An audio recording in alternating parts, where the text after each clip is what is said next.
കാൽപന്ത് ആവേശത്തിലാണ് നാട്. തൃശൂർ വളർക്കാവിലും അർജന്റീന ഫാൻസ് അസോസിയേഷൻ ആവേശത്തിലാണ്. അങ്ങ് അമേരിക്കയിലെ ന്യൂ ജേഴ്സിയിൽ മെറ്റ് ലൈഫ് സ്റ്റേഡിയത്തിൽ അല്ല കിക്ക് ഓഫ്. ഇവിടെ തൃശൂരിലെ വളർക്കാവിന്റെ മണ്ണിൽ ഫ്രണ്ട്സ് തൃശൂരിന്റെ കിക്ക് ഓഫ് ആരംഭിച്ചിരിക്കുകയാണ്. മനോഹരമായിട്ടുള്ള ഒരു വിളംബര ഘോഷയാത്രയോടുകൂടി ഫ്രണ്ട്സ് തൃശൂർ വേൾഡ് കപ്പ് ഫൈനലിൽ കിക്ക് ഓഫ് ഇട്ടിരിക്കുന്നു.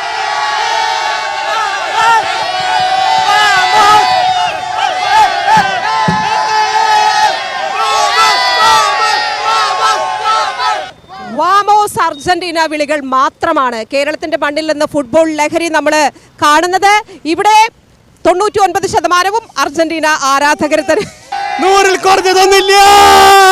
അർജന്റീനിയൻ ആരാധകരെ ഇവിടെ ഒരുപാട് ട്രോഫികളൊക്കെ പിടിച്ചു നിൽക്കുന്നുണ്ട്. പല വർഷങ്ങളുടെ വേൾഡ് കപ്പിന്റെ ഒരു മോഡലാണ് ഇത്. ഏത് വർഷത്തെ? 1978. ഇത് 86. 2022. ആദ്യ ഗോൾ എപ്പടിക്കും? ആദ്യ ഗോൾ ഒരു 20 മിനിറ്റ് മുമ്പ് അടിക്കും. മെസ്സി അടിക്കും. മെസ്സി അടിക്കും.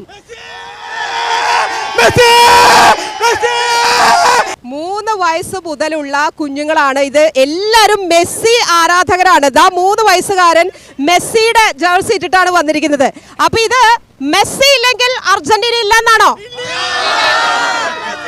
മെസ്സിയുടെ കളി മാത്രം കൊണ്ടാണോ അർജന്റീനയുടെ ഫാനായത്? അതോ ഇവിടെ ഒരു ലേഡീസ് ഫാൻ ഉണ്ട്? എങ്ങനെയാണ്? മെസ്സി ഫാനാണോ? മെസ്സി ഫാനാണ്. മെസ്സി ഉള്ളത് കൊണ്ട് മാത്രമാണ് അർജന്റീന ഫാൻ ആയത്. ഇവിടെ അർജന്റീനയുടെ ആ ഒരു ജേഴ്സി ഇട്ടവർ മാത്രമല്ല, ഒറ്റൊരാള് ധൈര്യപൂർവ്വം സ്പെയിന്. താങ്കള് തുടക്കം മുതൽ ഒരു സ്പെയിൻ ആരാധകൻ തന്നെയായിരുന്നു? ഈ വളർക്കാവിൽ ഞാൻ മാത്രമുള്ള സ്പെയിൻ ആരാധകനായിട്ട്.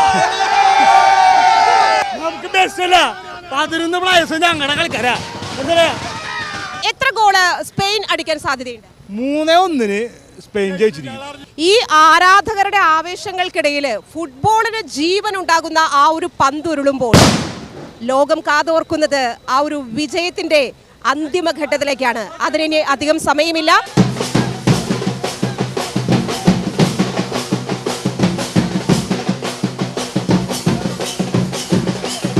ഷിബി പോട്ടോറിനൊപ്പം സിജി സ്വർഗം.